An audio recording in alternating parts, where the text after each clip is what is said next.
And welcome back, guys. And I'm at Pura Vida Dive Resort right now, waiting for Finn, and we're continuing with Project Nudibranch. So if you don't know what that is, you definitely need to go watch the last episode where we explained it and we started Project Nudibranch.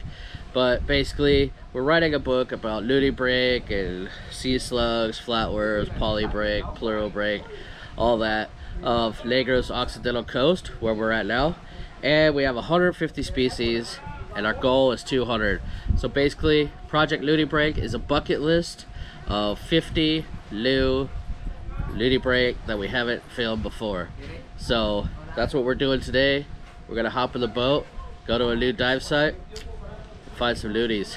Of course, I'm gonna show you all the other critters while I'm there. Let's get going.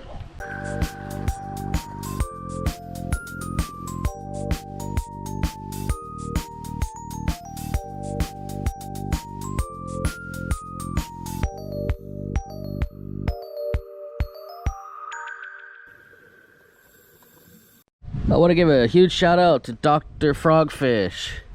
He sent me and Finn these quick dry towels, and he's got all his photos of frogfish all over him. You guys can follow him on Instagram. I'll put the link down below. So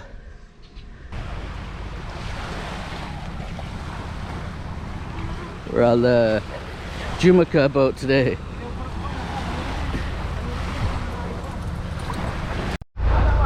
Forgot the magic soap. Oh no, mine's still here. See it up there by the camera box? Oh, yes. Camille, diving today. Yeah. Let's find some nudies, huh? Yes, seriously. So we found 2 new ones in the last episode. That was a night dive. Today we're going out 2 dives. Well, it's probably gonna be 2 episodes because, you know, we don't just see nudibranch, we see all kinds of critters that we're gonna show you. So it's gonna be an awesome dive either way. So even if we find them today, we'll recognize if they're new, but then I'll have to go find names and stuff. So anyways, we better get geared up, get in the water. Kimmy! Hey. So today we're heading down to the dive site called Mainit, which is closer to Pekong than Dauin. Should be an awesome boat dive. Yeah, another day with great visibility. But in this shot, you can see what a muck dive looks like. There's no coral, there's no rocks or anything. It's just some sandy, mucky bottom. And when you look closely in this sandy, mucky stuff that most divers don't want to go to, you find things like this. A really unique and awesome little nudibranch. You know, at first I actually thought this was a new nudie species for Project Nudibranch, but I think I found it before on other dives. I have to look through a lot of footage and photos to make sure, but I don't think it's a new one. But still, pretty awesome find. And this is definitely not a new one. I see these guys everywhere. This is the little dragon type nudie, and these guys, you can be found slithering in pretty much every dive site in Dauin. In fact, I just finished a dive today where we saw about 20 of them in the grass. They're always cool, and they're always up for an awesome shot. And awesome shots and cooperative subjects is probably what makes nudies a favorite for photographers in the first place. These guys always aren't cooperative, but this is an awesome coloration for an ornate ghost pipefish. Of course, I'm an equal opportunity critter filmer, and so of course I'm gonna film an awesome species like this. This guy is really colorful, really cool patterns and everything, and he was hiding in a white coral, a white soft coral, and blended in perfectly. I almost didn't see him, but when I did, I just had to film him, because these patterns are awesome.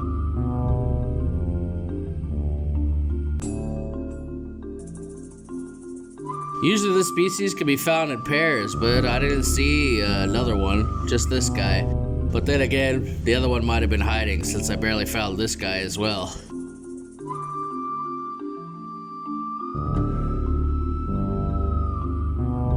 I really like the textures and the camouflage these guys have. They're so cute. You can see his little tiny gills and his little tiny eye. They're just amazing little species. And then I ran into another cool nudie. Now I'm not completely sure that this isn't a new species, but I'm not gonna count it because I've filmed so many nudibranchs that look sort of like this. There's a lot of species like it, like the flabellina and the facialina and so many different ones. They're just all similar. So I don't think it's a new species for me, but definitely one I don't see every day. And in this shot, you can see there's actually 2 of them. And you can kind of see how tiny they are there in the sand. By the way, I'm still loving this Orca Torch snoot light. It just gets part of the critter and not the whole background. It really makes it stand out and adds a lot of contrast to little guys.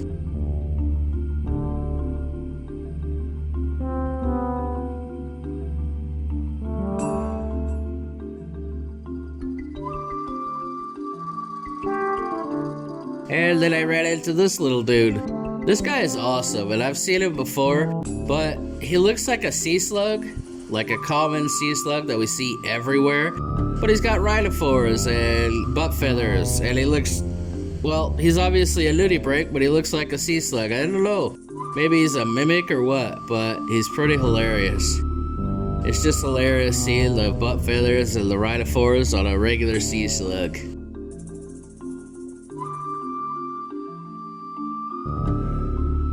Oh, check this guy out.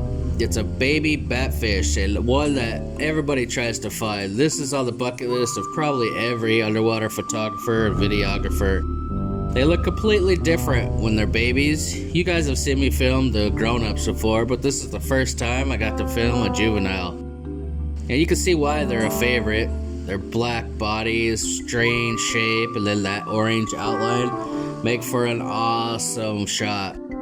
Now, he was too small for my snoot, so I had to take it off. And so unfortunately, there's a lot of background behind him. But when you can film these guys out in the black and all you can see is orange moving around like that, it's such a great shot.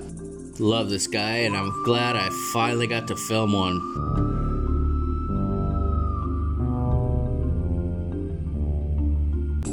This guy wasn't in the best spots for filming. He kept going under a rock ledge, but you know, he's still awesome.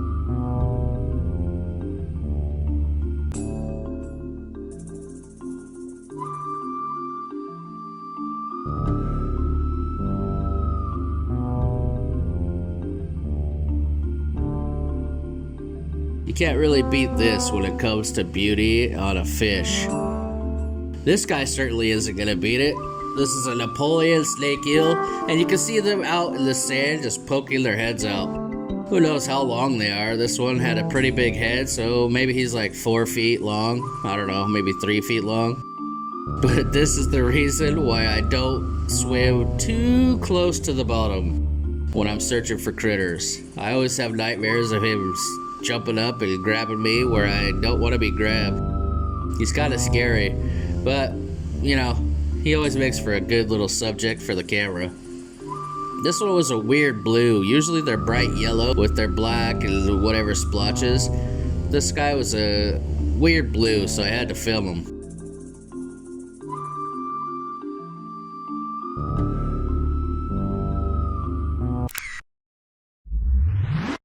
Wow, so not only is this a new species for Project Nudibranch, but this is kind of a bucket list species. I've seen this one in the book, as well as Facebook forums for sea slugs and underwater videography, and it's been one that I've been trying to find for a long time, but I've never been able to find it or see it or anything. So, huge shout out to the critter finders at Sea Explorers, because this guy was tiny, about the size of my pinky fingernail, and I have no idea how he found it out in the sand. It's perfectly camouflaged to fit right in with the sand, and it's an amazing find that I never would have found on my own. But super glad to cross this one off the list, and it's one more for the Project Nudibranch book. Yeah, what an amazing find. And if you guys don't know how hard these guys are to find out in the ocean, Well, the thing that this guy is slithering on right now is a piece of grass. It was a dead piece of grass that had floated down, and this guy made it look huge. I mean, we're talking, that piece of grass is probably the size of my pinky, and he's slithering on it like it's nothing. So this was such an awesome dive. I got to see so much, but I also got to cross one more species, the Eubranchus species 3, off the list. So out of 2 dives, we've now crossed off 3 new species for Project Nudibranch, and we got lots more to go.